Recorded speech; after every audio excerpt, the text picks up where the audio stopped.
يعني بتكلم على الشغل، اصل ما بشتغلش يعني عن 33 سنه ومش موظف بعت ورا هنا وهنا وهنا وهنا، مش حد بيسمع الكلام، مش حد بيسمعني، مش حد عارف عايزينها. ومقدمين في البترول شركه بترول، بس هم شغاليننا بعقد مكون، مش عايزين يثبتونا. المفروض يبقى لنا معاش عشان يعني الاولاد، عشان المستقبل، عشان مش عارف ايه. واحد ما بتسمعش كلامنا ومش حد عايز يتكلم معانا ومش حد عايز يعرف احنا عايزين ايه. انا اعمل متابع كمان افلاتا، انا امسك في المية تمام، انا امسك في المية من زمان فهمت. كمان ما امسك معاول اعرض كله متابع، انا لا فلاحة مستوعب مع عليها كل فلاحة بتاعتنا. ليش ده يا عم؟ او لا امنا او لا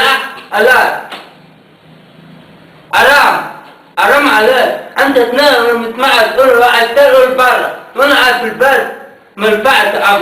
بس طب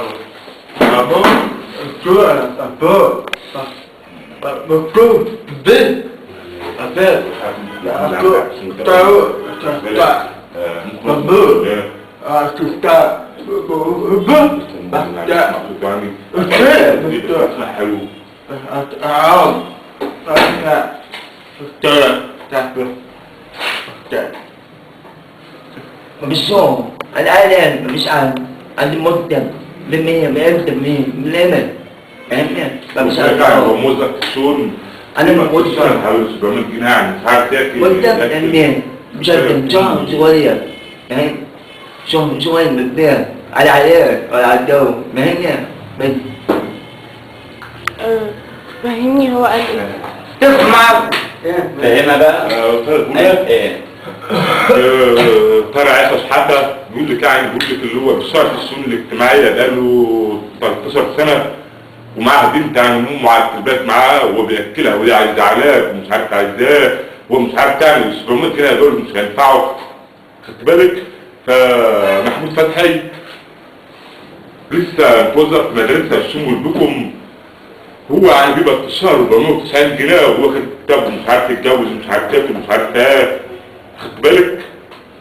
هو يعني عايز المرتب بتاعه يرفع شويه وعايز يعمل مصلحته ثبت، بس هو مش عارف يعمل ايه. هو يعني عايز يسيب المدرسه ويروح يتوظف في البترول ومش راضيين يوظفوه ومش راضيين يثبتوه. عايزين تثبيت يبقى له معاش. وبيشتغل في البترول دول كلهم فلاحين مش من هنا، فلاحين. واحنا نطلع السعاده هتروح نشتغل هناك يقول لك امسح مش عارف يعمل ايه. مش راضيين يثبتونا.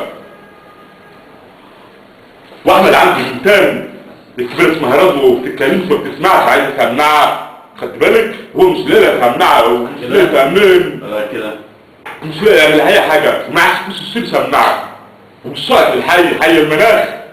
لا له 16 سنه 100 جنيه. طب عم عرامي لا انا عايز الساعات هتثبت يا كبير ما عم تعرف. انا لا الفاعل مدة انا في عم تفهمين. انا والله انا في فاعل ديله على المعرفتين فاعل تعبي ابنه ما دفعت علام معنا كمان الحمد لله. لا واحد موظف 1000 دي تعبي. لازم ترجع الحاجات بقى. افهم يوم الإصابة ضرب النار البيت مين؟ انت مين اللي شني؟ انت مستشفى انتوا مين اللي شني؟ كله شيء مع بعض المستشفى واحد جنبه كله عارفاه كله في كمالية كله في المستشفى هتبدأ والبيت شدد ازاي؟ بيت الساعة ايه ربع فين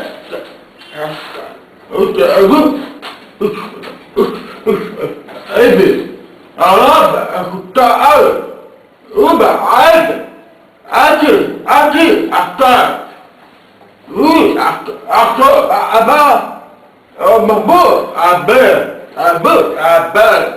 أبان يا توتا محمود فتحي عاوز يقول لك البنت المسيحيه انت خالك كانوا عايزين يقطعوا لها هدومها يفتحوا لها ولا لها البنطلون فايهاب دخل الحاس عنهم خدت بالك ساعد البنت عشان ما تعملش حاجه هم ضربوه بالنار ومحمود بيقول لك اللي هم مسؤول اشتروه ودير المستشفى الاستاذ دخل فيهم 13 طلقه وجت هنا فوق قلبه والحمد لله ربنا عزوز.